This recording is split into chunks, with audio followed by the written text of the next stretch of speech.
2020 में जब कोविड आया तो सभी को पता चल गया कितना डेंजरस पेंडेमिक है। लेकिन इस वक्त हमारी सोसाइटी में एक ऐसा ही पेंडेमिक, एक ऐसा ही सीरियल किलर फैलता जा रहा है जिसकी ना तो कोई ज़्यादा टेंशन ले रहा है और ना ही कोई इसके बारे में ज़्यादा डिस्कशन कर रहा है। और इस पेंडेमिक का नाम है कर्जा यानी डेट। इसे आप सोशल मीडिया का असर कह लो या सोसाइटी का प्रेशर।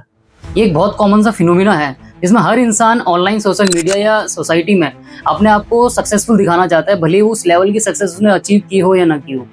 एक बहुत बड़ा फैक्टर है जिसमें एक हस्बैंड और वाइफ होते हैं, दोनों की जॉब लग जाती है तो दोनों आपस में एक छोटी सी कैलकुलेशन करते हैं और डिसाइड करते हैं कि एक की सैलरी से घर चल जाएगा और दूसरे की सैलरी से ईएमआई को हम पे कर देंगे। फिर जैसे ही आप लोन लेते हो तो आप फंस जाते हो डेट के एक विशेष साइकिल में। फिर स्टार्ट होती है महंगी गाड़ी लेनी, महंगी फ़ोन लेना। अगर इसी बीच किसी एक की नौकरी चली जाए तो उसी वक्त आप टेंशन में आ जाते हो, हाय अब कैसे हम लोन्स की ईएमआई को भरेंगे। या फिर आप ऐसी नौकरी में फंस चुके हो जिसमें आपका बिल्कुल भी मन नहीं है काम करने का, लेकिन उस ईएमआई के प्रेशर के चक्कर में आपको हर दिन उस काम में जाना पड़ेगा। अच्छा, उस घर को या उस गाड़ी को हम बेच भी नहीं सकते क्योंकि उन्हें दिखा के तो सोसाइटी में हमारा सोशल स्टेटस बना है।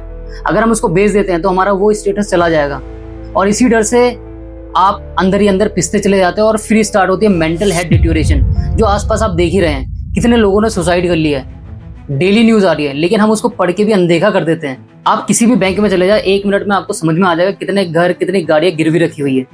और इस ट्रैप में जो सबसे ज्यादा फंस रहे हैं वो है इंडियन मिडिल क्लास। भाई हाई रिस्क सोसाइटी में घर लेके बैठे हुए हैं और स्टेटस डालते हैं कि look at the view from my balcony. और इस फोटो के बाद ना तो सोसाइटी की फैसिलिटीज को यूज कर पा रहे हैं और ना घर को एंजॉय कर पा रहे हैं, क्योंकि हर टाइम उनको टेंशन लगी रहती है कि इस ईएमआई को मैं कैसे पे करूंगा। तो भाई मैं एक ही चीज बोलना चाहता हूँ, अगर आप किसी भी चीज के लिए बैंक जाते हो लोन लेने के लिए तो बैंक तो जैसे तैसे करके लोन दे देगा, लेकिन एक क्वेश्चन जो है अपने आप से बार बार पूछना, क्या मुझे इस लोन की सच में जरूरत है? क्योंकि एक बार अगर आप डेट के साइकिल में फंस गए तो इससे बाहर आना बहुत ज्यादा मुश्किल है।